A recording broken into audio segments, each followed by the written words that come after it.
ஓம் நம சிவாய. ஓம் நம சிவாய. அஸ்ட்ரோ கராத்தே முனியப்பன் சுவாமி ஜோதிட நேயர்களுக்கு வணக்கம். என் குலதெய்வம் பெரியாண்டிச்சம்ம தாயை வணங்கி, என் அப்பன் கராத்தே முனியப்பன் சுவாமியை வணங்கி, என் குருவை வணங்கி வாங்க சிறப்பான பலன்களை பார்ப்போம். வணக்கம். இந்த பதிவானது தசா புத்தியின் பதிவாகும். தசா புத்தி உங்கள் ஜனனகால ஜாதகத்தில் எந்தெந்த இடத்தில் இருக்கிறார் என்ற முன்னுரையை பார்த்துவிட்டு பதிவுக்கு செல்வோம். உங்கள் ஜனனகால ஜாதகத்தில் வரும் தசா புத்தி நாதர்கள் எந்தெந்த நிலையில் இருக்கிறார்கள் என்ற பட்டியல் விவரம்தான் இது. விவரத்தை பார்த்துவிட்டு பதிவுக்குள் செல்வோம்.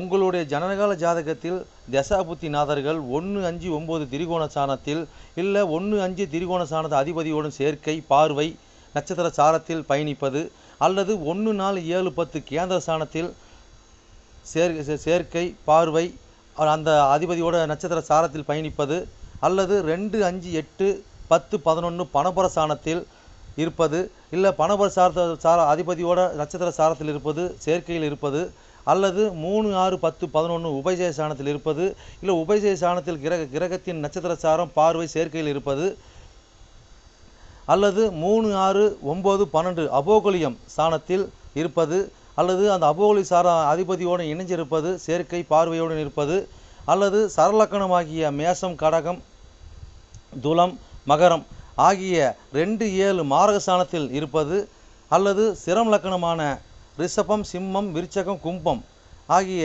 3-8 மாரக சாணத்தில் இருப்பது, அல்லது பார்வை, சேர்க்கையில் இருப்பது, அல்லது உபய லக்கணமான மிதனம், கன்னி, தனுசு, மிதனம் ஆகிய லக்கணத்துக்கு 2-7-11 மாரக சாணத்தில் இருப்பது, அந்த அதிபதியோடு இருப்பது, பார்வையில் இருப்பது, நட்சத்திர சாரத்தில் இருப்பது, அல்லது நீச்சம், உச்சம், ஆட்சி பெற்றிருக்கிறார்களா, அல்லது சூரியனிடம் அஸ்தங்கதம் பெற்றிருக்கிறார்களா, பரிவர்த்தனை அல்லது வர்க்கோத்தமம், அல்லது நீச்ச பங்கம், அல்லது திக்பலம், அல்லது புஷ்கரமாம்சம், அல்லது கிட்டிடும் ராஜயோகம் பெற்றிருக்கிறார்களா, அல்லது நட்பு வீட்டில் உள்ளார்களா, அல்லது பகை வீட்டில் உள்ளார்களா, அதே சமயம் கிரகம் சுப கிரகம் சேர்க்கையில் பார்வையில் இருக்கிறார்களா, அல்லது அசுப கிரகம் சேர்க்கை பார்வையில் இருக்கிறார்களா, இல்லை அவர்கள் நட்சத்திர தொடர்பில் இருக்கிறார்களா என்று பார்க்கணும். அதுபோலவே அடுத்தது பார்த்திங்கன்னா 3-6-8-12 வீட்டு மறைவு சாணத்தில் இருக்கிறார்களா, அல்லது 3-6-8-12 வீட்டு அதிபதி சேர்க்கை, பார்வை அவர்களின் நட்சத்திரம் தொடர்பில் இருக்கிறார்களா என்று இதுபோல பல சூட்சமங்களை உங்கள் ஜனனகால ஜாதகத்தை கொண்டு தான் ஒரு துல்லியமான பலனை நம்ம சொல்ல முடியும். ஆனால் நாம் எடுத்திருப்பதோ இது ஒரு பொது பலனாகும். இந்த பொது பலனே பார்த்திங்கன்னா உங்களுக்கு ஒரு 100%க்கு ஒரு 60% உங்களுக்கு கண்டிப்பாக ஒத்துப்போகும். சிறப்பாக இந்த பதிவை பாருங்கள். வாங்க பதிவுக்குள்ளே போகலாம். மட்டுமல்லாமல் சிறப்பு குறிப்புகள் என்னவென்றால், மேச லக்கணம், மேசராசி என்று நீங்கள் வைத்துக்கொள்ளுங்கள். அந்த மாதிரி வைத்து தான் இந்த பதிவுகள் நம்ம கொண்டு போயிட்டுருக்கோம். ஆனால் ஏன் அப்படி கொண்டு போகிறாங்க விளக்கத்தை நம்ம சொல்லிடுவோம். ஆனால் இப்போ பார்த்தீங்கன்னா மேச லக்கணமாக இருந்து வேறு எந்த ராசி இருக்க பட்சத்தில் உங்களுக்கு இதில் குறிப்பிடப்பட்ட தசா புத்தி உங்களுக்கு நடக்குமானால், லக்கண பாவக ரீதியாக, அதாவது நீங்கள் வேறு எந்த ராசி இருக்க பட்சத்தில் நீங்கள் ஒரு மேச ராசி இருக்கிறீங்க, இல்லை ரிஷபராசி இருக்கிறீங்க, இல்லை மிதன ராசி இருக்கிற, இந்த மாதிரி எத்தனை லக்கணமாக, அதாவது மேச லக்கணமாக, ரிஷப லக்கணமாக, மிதன லக்கணமாக, கடக லக்கணமாக, சிம்ம லக்கணமாக, இப்படி எந்த லக்கணம் இருக்க பட்சத்தில் வேறு எந்த ராசி இருக்க பட்சத்தில் உங்களுக்கு இந்த தசா புத்தி நடக்குமானால் லக்கண பாவக ரீதியாக அந்த பலன் நீங்கள் அப்படியே பார்த்து அப்படியே பலனை தெரிஞ்சுக்கலாம். அது மட்டும் அல்லாமல் இது பலன் பார்த்தீங்கன்னாக்கா, அதாவது நட்சத்திர சாரத்தின் அடிப்படையாக கொண்டது தான் இந்த பதிவாகும். ஓகேங்களா? அப்போ நட்சத்திர சாரத்தை அடிப்படையாக கொண்டு தான் ஒவ்வொருத்தருக்கும் ஜனனகால ஜாதகத்தில் நம்ம பலனை பார்க்குறோம். அப்போ நட்சத்திர சாரத்தை அடிப்படையாக கொண்டு பாவக ரீதியாக கொண்டு தான் பார்த்து பலனை நம்ம மக்கள் கொடுத்துட்ருக்குறோம். அப்போ அந்த மாதிரி கொடுக்கும்போது பார்த்தீங்கன்னாக்கா இந்த பலன் என்னவா இருக்குன்னு கேட்டிங்கனாக்கா, அப்போ நட்சத்திர சாரத்தை அடிப்படையாக கொடுக்கும்போது பாவக ரீதியாக கொடுக்கும்போது பார்த்தீங்கன்னா, அதாவது பொது பலன் ரீதியாக பார்க்கும்போது என்றென்றும் இது அழியாத பதிவாக இருக்கும் நான் நம்புகிறேன். ஓகேங்களா? அப்போ நீங்கள் எப்பயுமே இந்த பதிவுகள் எடுத்து பார்க்கும்போது பார்த்தீங்கன்னா, எந்த ஒரு காலத்திலும் எடுத்து பார்க்கும்போது உங்களுக்கு பொதுவான பலனாக பார்க்கும்போது 100% உங்களுக்கு அப்படியே அந்த பலன் இருக்கும். ஓகேங்களா? மேற்கொண்டது மீதி பார்த்தீங்கன்னா, உங்களுக்கு ஜனனகால ஜாதகத்தை கொண்டு எடுத்து பார்க்கும்போது பார்த்தீங்கன்னாக்கா, எந்தெந்த இது அமைப்பில் எந்தெந்த வகையில் இருக்குது, எந்தெந்த அமைப்பில் இருக்குதுன்னு பட்சத்தில் மீதி பலனை பார்ப்போம். ஆனால் இது என்னதான் நம்ம அந்த அமைப்புகளை பார்த்தாலுமே நம்மளுக்கு பார்த்தீங்கன்னா, எப்படி தான் பார்த்தாலும் ஓரளவுக்கு, அதாவது ஒரு 50%ஆவது உங்களுக்கு நட்சத்திர சார்ந்த அடிப்படையில் இந்த பாவக ரீதியாக பார்க்கும் பொழுது இந்த பலன் 100% சிறப்பாக இருக்குன்னு என்று நம்பி வாங்க பதிவுக்குள்ளே போவோம். கும்பலக்கண கும்பராசி நேயர்களே, உங்களுக்கு ராகு திசை சனி புத்தி என்ற பதிவானது லக்னத்தில் எண்ணி வர பாண்டாபாகம் பாண்டாப ராசின்னு மகராசின்னு பதிவாகும். ஓகேங்களா? இந்த மகராசி நட்சத்திரம் இருக்குது. அந்த நட்சத்திர வாயிலாக உங்களுடைய புத்திநாதனாகிய 1 கூட 12 கூடையவன் சனீஸ்வர பகவான் எப்படி பயணித்து எப்படி பலன் அளிக்க அந்த பதிவாகும். பதிவு நாங்கள் எப்படி பலன் தெரிஞ்சு கேட்டிங்கனாக்கா, அவங்க ஜனகால ஜாதகம் எடுத்து பார்க்கும்போது ராசி கட்டம் அவசரம் 2 கட்டம் கொடுக்கப்பட்டிருப்பாங்க. அந்த ராசி கட்டத்தை பார்த்தீங்கன்னாக்கா 12 கட்டம் கொடுக்கப்பட்டிருக்கும். 12 கட்டம் பார்த்தீங்கன்னா ஒரு கட்டத்தில் லான் போட்டிருப்பாங்க. தான் உங்களோட லக்கணம் முதல் பாவம். ஓகேங்களா? அப்போ அதில் 1 2 3 4 5 6 7 8 9 10 11 12 எண்ணி வர 12ஆம் பாவத்தோட பதிவு. ஓகேங்களா? அப்போ இப்போ ரசி சாரத்தை எப்படி பார்க்கணும்னு கேட்டிங்கன்னா, ராசி எடுத்து முன் பேச்சு நவாசம் பின் பேச்சில் பார்த்தீங்கன்னாக்கா உங்களுக்கு ரசி சாரம் கொடுத்துருப்பாங்க. முன்னே கிரகத்தை கொடுத்துருப்பாங்க. கிரகத்தை வருஷப்படுத்திருப்பாங்க. சூரிய சந்திரன் செவ்வாய் புதன் வருஷப்படுத்திருப்பாங்க. அதுக்கு நேராக பார்த்தீங்கன்னா நட்சத்திர சாரம் கொடுப்பாங்க. அது அந்த நட்சத்திர வாயிலாக தான் உங்களுடைய புத்திநாயக தசா புத்தி நாங்கள் கிரகங்கள் பயணித்து உங்களுக்கு தசா புத்தி வந்து பலன் அளிக்கப்பட்ட பதிவோட விளக்கத்தோட புரிதல் விளக்கம். ஓகேங்களா? பதிவு நீ பார்த்து புரிஞ்சு பதிவு பார்த்து சிறப்பாக இருக்கும். நான் கும்பலக்கணம் கும்பராசிக்கிறது அந்த பதிவு பார்க்கணும் கேட்டால் அப்படி கிடையாது. கும்பலக்கணமாக இருந்து வேறு எந்த ராசி இருக்கும் பட்சத்தில் உங்களுக்கு ராகு திசை சனி புத்தி நடக்கும்போது லக்கண பாவரீதியாக இந்த பலன் அப்படியே பார்த்து அப்படியே பலன் தெரிஞ்சுக்கலாம்.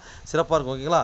இது எத்தனை கோடி தசா புத்தி கேட்டீங்கன்னா, ராகு திசையில் உங்களுக்கு 1 கோடி 12 கோடியும் சனி புத்திங்க. அப்போ எத்தனை ஆண்டுகள் செயல்பட்டுருக்குன்னு கேட்டிங்கன்னாக்கா, ராகு திசையில் 18 ஆண்டு காலம் செயல்பட்டுருக்கு. ராகு திசையில் பார்த்து சனி புத்தி பார்த்தீங்கன்னாக்கா உங்களுக்கு 2 வருடமும் 10 மாதம் 6 நாட்களும் செயல்பட்டுருக்கு. ஓகேங்களா? இப்போ உங்கள் லக்கணத்துக்கு எண்ணி வர, அதாவது பார்த்தீங்கன்னா உங்கள் லக்கணத்துக்கு எண்ணி வர 12ஆம் பாவம் 12ஆம் ராசியான மகராசி என்ன நட்சத்திரம் பார்த்தலாங்க. அப்போ மகராசி என்ன நட்சத்திரம் இருக்குதுங்க, அங்கே பார்த்தீங்கன்னா உத்திராடம் 2ஆம் பாதம் 3ஆம் பாதம் 4ஆம் பாதம் இருக்கும். திருவோணம் 1 2 3 4 பாதம் இருக்கும். அதுக்கு அடுத்து பார்த்தீங்கன்னா அவிட்டம் 1ஆம் பாதம் 2ஆம் பாதம் மொத்தம் 9 பாதம் இருக்கும். ஓகேங்களா? இப்போ உங்களுக்கு உத்திராடம் சாரத்தில் உங்களுடைய 1 கூட 12 கூடியவன் அங்கே வந்து சனீஸ்வரன் ஆட்சி வீடு இல்லைங்களா? 12ஆம் இடமாக கும்பலக்கணத்து 12ஆம் இடம் மகர வீடு ஆட்சி வீடு இல்லைங்களா? அப்போ யாருடைய சாரத்தில் ஆட்சி பெறாரு சனீஸ்வரன்? உங்கள் புத்தினா சனீஸ்வர பகவான் 3 கூட 10 கோடி சாரத்தில் செவ்வாயோட சாரத்தில், அது சாரிங்க, அப்போ 7 கோடி சாரத்தில் உத்திராடம் சாரத்தாங்க. அப்போ 7 கோடி சாரத்தில் அவர் வந்து ஆட்சி பெறார். அப்போ நம்மளுக்கு என்ன மாதிரி நம்ம அமைப்பு கொடுப்பா நம்மளுக்கு? நம்ம காலகட்டங்களில் கட்டாயமாக நம்மளுக்கு ஒரு திருமணத்தை பண்ணி வைப்பாருங்க. அப்போ திருமணத்து மூலிமா பார்த்தீங்கன்னா, அதாவது தேல் நிலவு ஹனிமூன் போகிறது அளவுக்கு அது ஒன்று விரயம் செலவு இந்த மாதிரி கொடுப்பாங்க. அது ஒன்று அதாவது சுவ விரயம் தான். ஓகேங்களா? அப்போ இந்த காலகட்டம் பார்த்தீங்கன்னாக்கா, அதாவது நம்ம ஒரு கூட்டு தொழில் பண்ணுறோம். அது பார்த்தீங்கன்னா ஊர் டு ஊர், அது பார்த்தீங்கன்னா நம்ம காலகட்டம் பார்த்தீங்கன்னாக்கா மனைவி வழி உதவியில் இல்லைன்னா பார்த்தீங்கன்னாக்கா ஒரு அரசு சம்மந்தப்பட்ட உதவி, ஒரு லோனு, இந்த மாதிரி எடுத்து நம்ம பயணித்து நம்ம வந்து நம்ம அதுக்குண்டான செலவு பண்ணி நம்ம ஒரு தொழில் பண்ணுறது, விரயம் பண்ணுறது. ஓகேங்களா? அப்போ இது சார்ந்த ஒரு நம்ம அமைப்பு நடக்குமானா அது சார்ந்த நம்ம அமைப்பு கண்டிப்பாக நடக்குங்க. ஓகேங்களா? அப்போ கட்டாயமாக திருமணத்துக்கு உண்டான விரயம், மனைவிக்கு உண்டான விரயம், சிலர் பார்த்தீங்கன்னா மனைவிக்கு பார்த்தீங்கன்னா சில இந்த மாதிரி காலகட்டம் பார்த்தீங்கன்னாக்கா சிலர் பார்த்தீங்கன்னா ஒரு விரயம் பண்ணி செலவு பண்ணி வேலை வாங்கி கொடுப்பாங்க, இல்லை தொழில் அமைச்சு கொடுப்பாங்க, இல்லை தன்னை ஆசை நிறைவேற்றி கொடுப்பாங்க, இல்லை உடம்புக்கு வைத்தியம் பார்ப்பாங்க.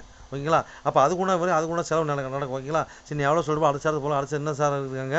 அடுத்தது பார்த்தீங்கன்னாக்கா உங்களுக்கு திருவோண சாரம் இல்லைங்களா? அப்போ லக்கணத்துக்கு சந்திரனோட சாரம் 6 கோடி சாரம். அப்போ வந்து பார்த்தீங்கன்னா இப்போ என்ன சம்மந்தப்படுதுங்க? 12ஆம் பாவம் சம்மந்தப்பட்டு, அப்போ வந்து பார்த்தீங்கன்னா 6 சம்மந்தப்பட்டு 12ஆம் டபுளாக சம்மந்தப்படுறாங்க. அப்போ 6 கோடி சந்திரனோட சாரத்தில் அப்போ வந்து பார்த்தீங்கன்னாக்கா சனீஸ்வரன் ஆட்சி பெறார். ஓகேங்களா?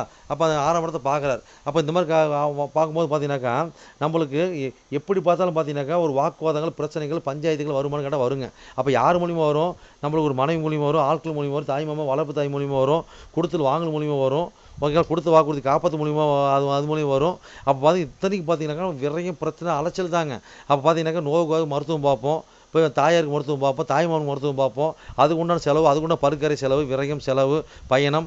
ஓகேங்களா? அப்போ ஊர் விட்டு ஊருக்கு போகிறது, கண்டது சாப்பிட்றது, அது வயிறு சேராமல் அதுக்குண்டான வைத்தியம் பார்க்குறது. ஓகேங்களா? நோய்க்கு வைத்தியம் பார்க்குறது. இது மாதிரி தேவையில்லாத அழைச்சி தேவையில்லாத வைத்தியங்களாம் வரக்கூடிய அமைப்பு வரும். ஓகேங்களா? அப்போ இந்த காலப்படம் பார்த்தீங்கன்னாக்கா தொட்டதெல்லாம் தோஷமாக இருக்கக்கூடிய அமைப்பு ஏற்படுத்தி கொடுப்பாங்க. தொட்டதெல்லாம் விரயத்தை ஏற்படுத்தி கொடுப்பாங்க. ஓகேங்களா? அதெல்லாம் பார்த்தீங்கன்னாக்கா ஒருத்தர் ஜாமீன் போட்டு கடன் கொடுத்தோம்னா அதுக்கு விரையும் கடன் நம்மளுக்கு தான். அப்போ நாம தான் தலைமுறை வரணும், நாம தான் ஸ்டேஷனுக்கு போகணும், நாம தான் ஜெயிலுக்கு போகணும். பார்த்து உஷாராக சூதனமாக இருக்கணும். ஓகேங்களா? சரி, எவ்வளோ சொல்லிட்டு போகலாம். அடுத்த சாரத்து போகலாம். அடுத்த சார் என்ன சாரம் இருக்குதுங்க? அடுத்து பார்த்தீங்கன்னாக்கா உங்களுக்கு அவிட்ட சாரம் இல்லைங்களா?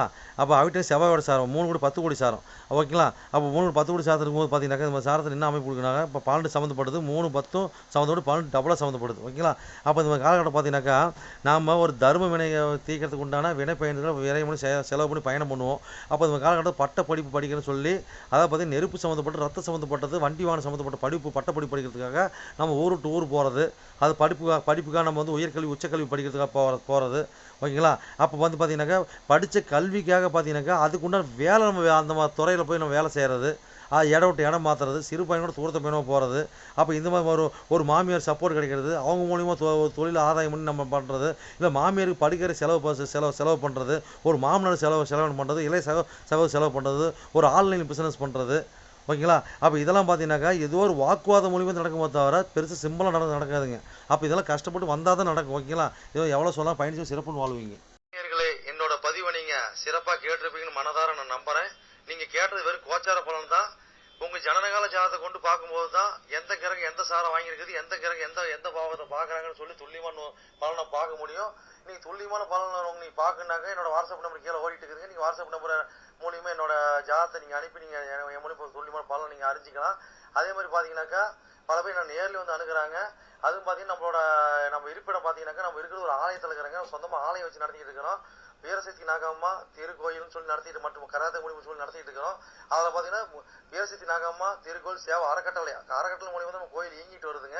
எல்லாத்தையும் பார்த்தீங்கன்னா நம்ம துல்லியமாக பர்ஃபெக்டாக நம்மகிட்ட இருக்க எல்லாமே இருக்கும். எந்த ஒரு தோஷம், எந்த ஒரு காரியம், எந்த ஒரு பரிகாரம்னா நம்ம ஒரு கஸ்டமர் நம்ம கேட்டு தான் வந்து அவங்களோட காரியத்தை வந்து முன்னெடுத்து செய்கிறாங்க.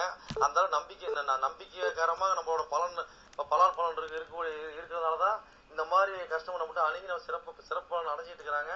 இது போல ஒவ்வொரு பலன் அடைகிறது எங்களோட ஆசை. அது மட்டும் இல்லாமல் பார்த்தீங்கன்னாக்கா எங்கள் கோயிலுக்கு லீடர்ஷிப்னு பார்த்தீங்கன்னாக்கா எங்களுடைய கிருஷ்ணசுவாமிங்க வாக்கு சித்தர் பார்த்தீங்கன்னாக்கா கிருஷ்ணசாமி, அதாவது சோழி பிரசன்னம் கல்லு கூடு சொல்லுவாங்க இல்லைங்களா, அது சிறப்பான முறையில் சிறப்பாக பார்ப்பாருங்க. நேர்முகமாக பார்க்குறாங்க, ஆன்லைன் மூலமாக பார்க்குறாங்க. நீங்கள் யார் என்னன்னு தெரியாது, உங்களோட ஃபுல் டீட்டில் அப்படி சொல்லுவாருங்க, ஓகேங்களா? உங்களோட டீட்டில் சொல்லி உங்களுக்கு பேரை சொல்லி சோழி போட்டாருன்னா சிறப்பான முறையில் சிறப்பாக உங்களை சோழி பிரசனம் பார்த்து அருமையாக சொல்லுவாருங்க. அதே மாதிரி பார்த்தீங்கன்னா அது மூலியமா நீங்கள் இதில் பார்த்து நீங்கள் அணுகி அது மூலியமா தெய்வ அருள்வாக்குங்க அது, ஓகேங்களா? அது மூலியமா நீங்கள் வந்து சிறப்பான பலன் நீங்கள் அடையலாங்க. எந்த ஒரு காரியமா இருந்தாலும் எந்த ஒரு விஷயங்களா இருந்தாலும் துல்லியமான பலன் துல்லியமா இருக்குங்க. சொல்றது அப்படியே நடக்கும், சிறப்பா இருக்குங்க. சரி நேயர்களே, உங்களிடமிருந்து விடைபெறுவது S. Balu Jayavel, MA astro. நன்றி, வணக்கம்.